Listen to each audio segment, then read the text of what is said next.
समाधान हुनेछ हामी तपाईसँग होइन हामी तपाईसँग आशीर्वाद माग्न चाहन्छौं हामी तपाईँ सबैलाई धेरै नै अनुरोध गर्न चाहन्छौं धेरै आभार प्रकट गर्न चाहन्छौं तपाईँ आशीर्वाद दिनुहोस् यो ढलेको समाजलाई यो ढलेको सपनालाई यो ढलेको सपनालाई फेरि उठाउनु पर्नेछ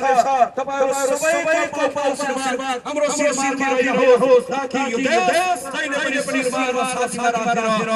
यसको हितको लागि सक्छौं तपाईको आशीर्वादको लागि हामी हार्दिक अपिल चाहन्छौं हामी चाहन्छौं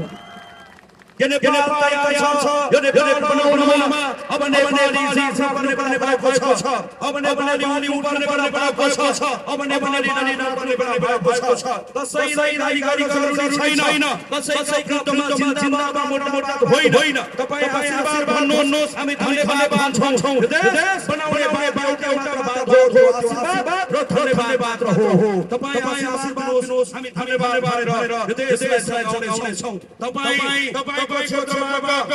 फागुनको 21 गते घण्टी बजाउँदै गर्दा र फागुनको 22 गतेबाट यो खजुराहो बजारमा हिँड्दै गर्दा कुनै पनि दिन घण्टीमा मतदान गर्ने बापत तपाईको क्षेत्रबाट जित्छ गएको सांसद हुनाले जनप्रतिनिधि हुनुको लागि कुनै पनि दिन तपाईको शिर झुक्न नदिनको लागि म मेरो शिर दाउमा तयार भएको छु कुनै पनि दिन अपमानमा सिंहासनभन्दा सम्मानको सिंह प्यारो हुन्छ अपमानमा जिन्दगी भन्दा सम्मानमा मृत्यु प्यारो हुन्छ भनेर यो समाजको न्याय हितको लागि दौडे एउटा सामाजिक अभियान हुनको लागि तपाईले जे सपना देखेर हामीलाई भोट हाल्ने प्रतीक्षा गरिरहनु भएको छ तपाई जुन उद्देश्यले हामीलाई भोट हाल्ने त्यो ठोठरिरहनु भएको छ रवि छाने प्रतिज्ञा गर्न चाहन्छ बालेन शाह प्रतिज्ञा गर्न चाहन्छ भगवान सुरक्षाको प्रतिज्ञा गर्न चाहन्छन् कुनै पनि दिन तपाईको भोट हेरेर छैन तपाईको क्षेत्रबाट जितेको सांसद कुनै पनि दिन भ्रष्टाचार मुक्तमा रोकेको छैन तपाईँ फागुनको 21 गते भोट हाल्न तयार हुनुहोस् तपाईँ फागुनको 21 गते आफ्नो संसदको पक्षमा मतदान गर्न तयार हुनुहोस् कुनै पनि गल्तीको खण्डमा कुनै पनि जनताको मतमाथिको अधिकारको दिनमा कुनै पनि दिन आम देशको अधिकारको दिनमा यही चौराहा राखेर यही चौराहा राखेर मलाई संसारमा मोडेर कालो संसार जुत्ताको मागना समाजमा निकालिदिनुहोस् हामी तपाईको बिचमा छौं हामी परीक्षा दिन तपाईको बिचमा छौं यो देशको राष्ट्रको समाजमा यो देशको जनताको समाजमा यहाँको जनताको जिन्दगी सुरक्षा समाजमा यहाँका गरीबहरूको यहाँका चिरचिरको यहाँका परम्पराका मानिसहरूको त्यो जिन्दगीलाई सुसज्जित पार्ने समाजमा एउटा सपना बनाएर छौं त्यो सपनाको परीक्षा दिन होला कुनै पनि दिन त्यो गरी हुने छैन कुनै पनि दिन त्यो गरी गरिने छैन मतदान सबैलाई आभार गर्न चाहन्छु जुन राजनीतिक दलमा हुनुहुन्छ हामीलाई आपत्ति छैन त्यही राजनीतिक दलमा बस्नुहुन्छ भने कुनै आपत्ति हुने छैन तर फागुन 21 गते हाम्रो दाजुभाइ दिदीबहिनीहरू फागुन 21 गते कुनै राजनीतिक दलको बिचमा चुनाव छैन फागुन 21 गते सदाचारी र भ्रष्टाचारी बिचमा चुनाव छैन भन्नुहोस् सदाचारी कि तपाईँ भ्रष्टाचारी फागुनको गते ब्राह्मणहरु बिचमा चुनाव छैन कृष्ण संसदमा चुनाव छैन हत्या र सदाचारी पक्षमा चुनाव छैन सत्ता चुनाव छैन त्यो दिन तपाईँ मात्र बिचमा चुनाव छैन भन्नुहोस् नेपाली जनताको पक्षमा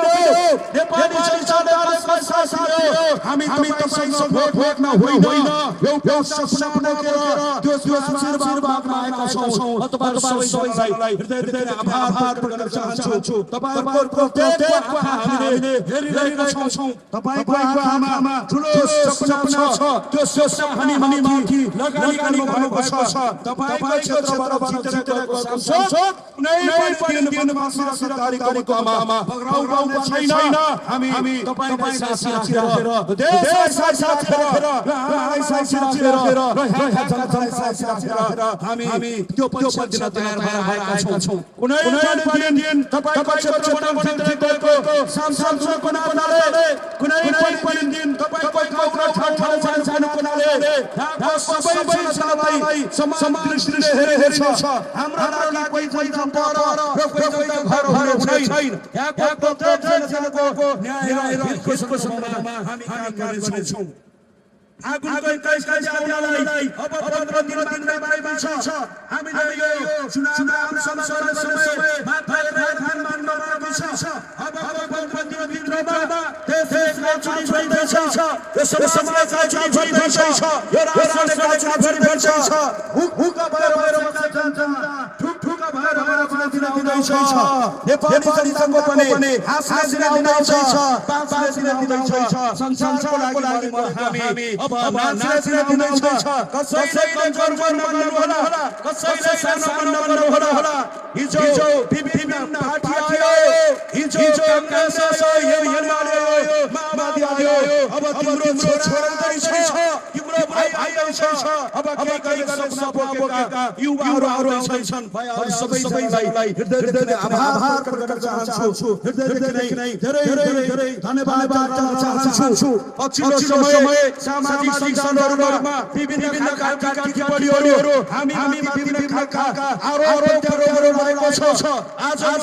यो खजुराको चौराहामा उभिन चाहन्छु यो देशमा कुनै पनि हामीले पाप छैनौं कुनै पनि हामीले अपराध गरेका छैनौं पाप गरेका छौं भने भगवानको दैनमा पुगेका छौं अपराध गरेका छौं भने कानुनको दैनमा हामी तयार भएका छौं तर कुनै पनि सीमा सामाजिक सञ्जालमा फेसबुकमा फैलिएको हल्ला चालिरहेका सबैलाई हार्दिक अभिनन्दन चाहन्छु केही भने सपना बोकेर